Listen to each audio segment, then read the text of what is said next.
when the media kept on talking about Kevin Stefanski being this offensive mind, I started thinking about Sean McVay. And I'll be honest, like, I used to think the media was just overblowing Sean McVay.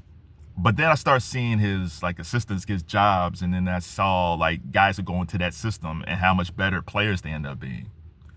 And because the biggest thing about Sean McVay is his voice say, hey, yeah, you know. It's kind of like a lighter Bruce Springsteen type voice he got. But he is a pretty smart guy. And the one thing that Sean McVay does is that he tears up the offense. It's the same thing that Bill Belichick used to do with the Patriots and the defense. Like, Bill would take whatever system he had, the next game he totally tear up all the concepts and create a whole new defense for the next game. And Sean McVay's the same way. He's like, yeah, we played Carolina last week, and oh man, they're a tough team. But now we got Cleveland. We just got to tear up the offense, do something else. So that's Sean McVay. So when they're saying this stuff about Stefanski, it's like, oh man, he's just such an offensive genius. I look at Baker Mayfield. Baker Mayfield went to the playoffs with Stefanski. But again, Alex Van Pelt was there. And Baker had a really good year. But then things fell apart for Baker. He went to Carolina. He was horrible in Carolina. And then he went to the Rams. And I was like, and I really I actually felt like Baker was going to be a long-term backup for the Rams because he just flamed out so bad in Carolina. Man, he got into that system with the Rams, turned everything around, bet on himself, went to Tampa Bay.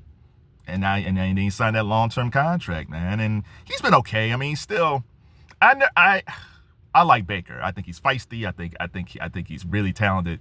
But I don't think he'll ever stay healthy enough to win a championship. He's a compacted quarterback, and he's feisty. But I think because of that feistiness, the first half of the season, the second half of the season, he always going to be injury prone. But he'll put you in competition.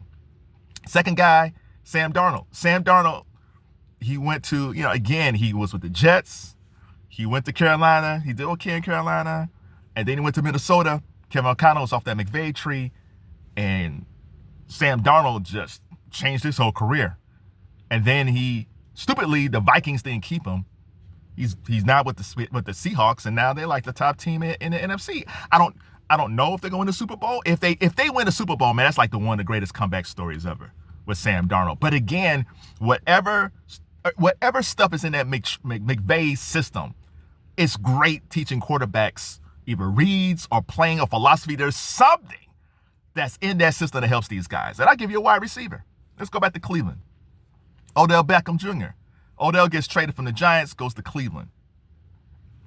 Rocky relationship with Baker Mayfield. Him and Jarvis Landry was there. And they were a pretty decent tandem. But he just wasn't the same Odell. Odell, I think, got cut, He got cut, goes to the Rams. It took like maybe a couple of games. Odell Beckham with the Rams looked like the Odell Beckham with the Giants. That McVay system is very quarterback and wide receiver friendly. And for my Browns, moving forward, they got to get somebody. If you get a defensive head coach, they got to get an OC who has that philosophy. If they get a head coach, they got to get somebody off that McVay tree who has that same type of mentality. And when they talk about Kevin Stefanski and talk about he's an offensive genius, quarterbacks do not get better in his system. Wide receivers don't get better in his system. It's not a horrible system. It's not a 2026 system.